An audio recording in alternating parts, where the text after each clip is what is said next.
अनंतनाग में आतंकियों के अंत का समय करीब आ गया है। आतंकी लगातार कोशिश कर रहे हैं कि वो भारतीय सुरक्षा बलों के हत्थे ना चढ़े।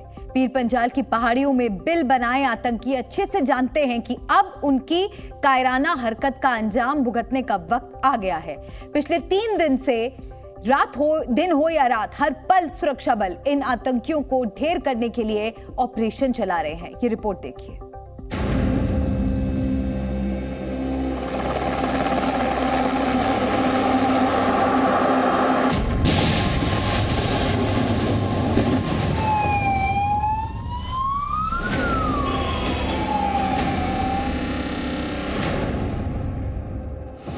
आतंक के अंत का ट्रेलर।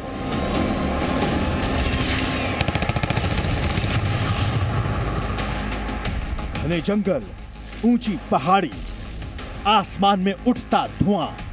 आतंकियों की करतूतों की अंतिम विदाई का ये सिर्फ नेट प्रैक्टिस है, लेकिन सुरक्षा बलों की ये कार्रवाई तब तक जारी रहेगी जब तक एक भी आतंकी अपने बिल में छिपा हुआ है, जब तक एक भी आतंकी अपने अंजाम तक नहीं पहुंच रहा है। आसमान में उड़ते ड्रोन भी आतंकियों को ढूंढ रही है और उन पर अटैक करने में मदद कर रही हैं। ड्रोन से जो सिग्नल मिलती है वो कमांड सेंटर जो यहीं पे लाया गया है वहां पर जाती है और उस कमांड सेंटर से फिर जो सूचना है वो सैनिक तक पहुंचती है जो ऑपरेशन कर रहा है, और वो सैनिक जो है इस जगह पर जो है फायर करता है। और हमने देखा कि इस जगह पर लगातार आईडीज किए गए। ये देखिए आप, फिर से एक बार आईडी दागी गई उसी जगह पर, यानी ये सुरक्षा बलों को यकीन हो चुका है कि इस जगह पर मिलिटेंट्स की एक हाइड आउट है, उसको नष्ट करना है। दिन हो या रात, सुरक्षा बलों ने प्रण लिया है कि चाहे घुसकर मारना हो या आसमानी आंख की मदद से इन आतंकियों की कब्र खोदनी हो, ऑपरेशन ऑल आउट रुकेगा नहीं। कोई जवान सोएगा नहीं, कोई जवान आतंकियों को छोड़ेगा नहीं। जो वेपनरी है उसको लाया जा रहा है, रॉकेट लॉन्चर्स लाए गए हैं जो आप देख सकते हैं।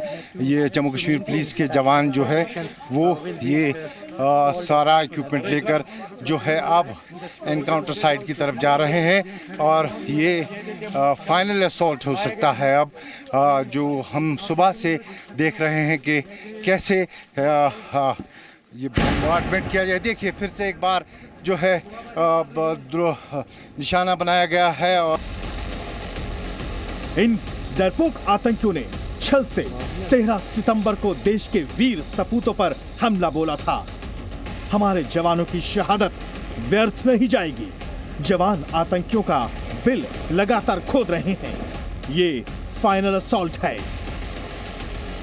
आपको बता दें कि सुरक्षा बलों को इतना बड़ा नुकसान हुआ क्यों है। दरअसल जानकारों की माने तो पाकिस्तान स्पॉन्सर्ड आतंकियों ने आतंकी गतिविधियों के तरीके में बदलाव किया है। वो जंगल के इलाकों में छुपकर गुरिल्ला वॉरफेयर की तरह हमले कर रहे हैं और बिल में छुप जाते हैं। जब से हमने ऑपरेशन ऑल आउट 2017 में स्टार्ट किया था, उसमें तब से पिछले 5-6 सालों में काफ़ी इनके रैंक्स हज़ारों की तादाद में मारे गए और वेपन्स की कमी भी आई। तो उसके बाद आपने देखा कोई 3 साल पहले इन्होंने दोबारा अपनी स्ट्रेटेजी बदली और वो टारगेटेड किलिंग शुरू की। पाकिस्तान शायद ये भी सोचता है कि घाटी में वो दहशत फिर कायम कर सकता है, लेकिन पाकिस्तान अच्छे से समझ ले कि उनके मंसूबे कभी कामयाब नहीं होंगे। पाकिस्तान की हवाइयां उड़ी हुई हैं। उसे पता है कि उसकी टेरर की फैक्ट्री में तैयार हुए आतंकियों को 72 हुरों के पास भेजा जाएगा, लेकिन पाकिस्तान ने अभी से ही सफाई देना शुरू कर दिया है। ये उसकी हरकत नहीं।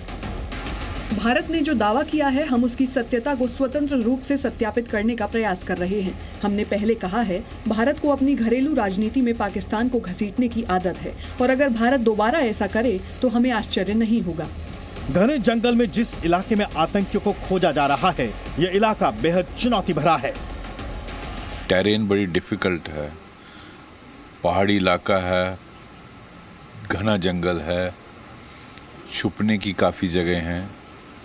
उस जंगल में केव्स भी होंगी, बड़े आराम से धीरे से टायर आउट करके इन टेररिस्ट को न्यूट्रलाइज करना। तो इसमें जल्दबाजी और टाइम नहीं देखना चाहिए, 2 दिन लगे, 3 दिन लगे, 4 दिन लगे, लेकिन इनको मारना है। और मुझे कोई शक नहीं कि भारत की सेना और जम्मू कश्मीर पुलिस इनको बहुत जल्दी, आप कुछ ही वक्त में सुनेंगे कि ये न्यूट्रलाइज हो गए और मारे गए। दरअसल ये इलाका पीर पंजाल पहाड़ी नाम से मशहूर है। यहाँ के पहाड़ आम नहीं है, यह आतंकियों की पनाहगाह माना जाता है। पीर पंजाल के पहाड़ 13,000 फीट ऊंचे हैं। इस इलाके में खूब पानी बरसता है। ये 2 तरीकों से आता है, पहला सर्दियों की बर्फबारी से और दूसरा गर्मियों की बारिश से। यहाँ यह आतंकी आसानी से छिप जाते हैं। 2017 से ऑपरेशन ऑल आउट जारी है। साफ है, सर्जिकल स्ट्राइक हो या फिर पाकिस्तान को दुनिया में कटोरा देकर रहम की भीख मांगने पर मजबूर करना पड़े, पाकिस्तान के आतंकियों पर काल मंडरा रहा है। क्योंकि भारतीय सुरक्षा बल हिसाब तो चुकाएंगे, वो भी सूद के साथ। खालिद हुसैन और रजत वोरा के साथ ब्यूरो रिपोर्ट, जी मीडिया। जी न्यूज़।